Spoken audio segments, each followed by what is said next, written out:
जिस तरीके का कृत्य हुआ और जो अभी मुक्तेश्वरानंद जी के आरोप हैं कि जानबूझकर मेरी पालकी को रोका गया, सरकार मुझे ही टारगेट करती है, इससे पहले भी तो मैं अपने पालकी में ही जाता था, ये होना चाहिए था, नहीं होना चाहिए था? नहीं, देखिए ऐसा है कि ये हमारी जो शंकराचार्य की परंपरा है या माघ मेले की परंपरा है, ये स्वयं शंकराचार्य जी के द्वारा स्थापित है।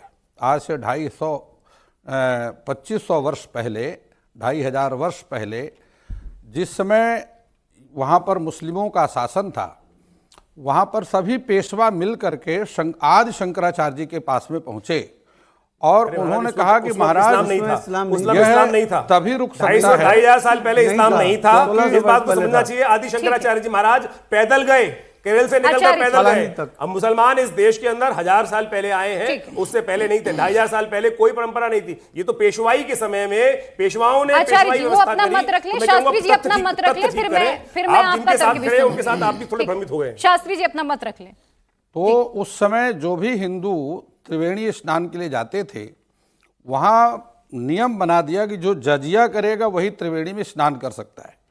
इसको रोकने के लिए सभी पेशवा मिलकर के शंकराचार्य जी के पास गए और उन्होंने कहा कि महाराज आप ही इस प्रथा को बंद कर सकते हैं। शंकराचार्य जी ने कहा चाहे मेरी जान चली जाए, लेकिन मैं हिंदुत्व के लिए, सनातन धर्म की रक्षा के लिए और गंगा के प्रभुत्व को स्थापित करने के लिए तुम्हारे साथ वहाँ चलूँगा। पेशवा मिलकर के शंकराचार्य जी ने कहा कि तुम मुझे पालकी में लेकर के चलो, जिससे कि सब लोग मुझे देखें और यह समझें कि मैं यहाँ पर खड़ा हूँ, और जो जिससे हिंदुओं की शक्ति बढ़े। हिंदुओं को एकत्रित करने के लिए, गंगा के प्रति आस्था भाव करने के लिए पेशवा मिल करके शंकराचार्य जी को पालकी में लेकर के आए। इसलिए आज भी शंकराचार्य जब स्नान करने जाते हैं उसको पेशवाई कहते हैं, क्योंकि पेशवा लेकर के आए। यह शंकराचार्य की, यह आज शंकराचार्य के द्वारा स्थापित है। और यदि वहां पर मैं एक मिनट अपनी बात पूरी करता हूँ। यदि अब मुक्तेश्वरानंद जी वहाँ पालकी में जा रहे थे तो उसमें कोई दोष नहीं था, बाकायदा उनको सम्मान पूर्वक स्नान करवाना चाहिए था।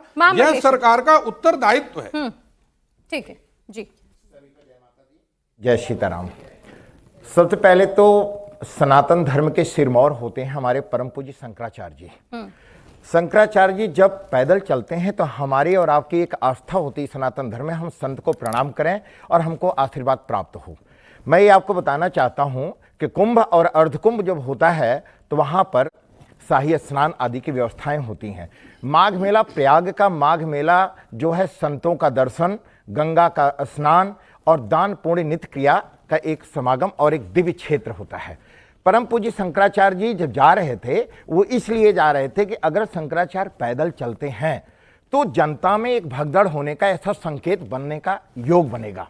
तो जिसके कारण से एक इस प्रकार से छोटी पालकी है जिससे मैं थोड़े ऊंचे पर रहूंगा और सहज रूप से सबको एक आशीर्वाद और एक सहज भाव से चलेंगे। ना तो प्रशासन में कोई अव्यवस्था होगी, ना जनता जनार्दन में किसी भी प्रकार से कोई व्यवधान उत्पन्न होगा।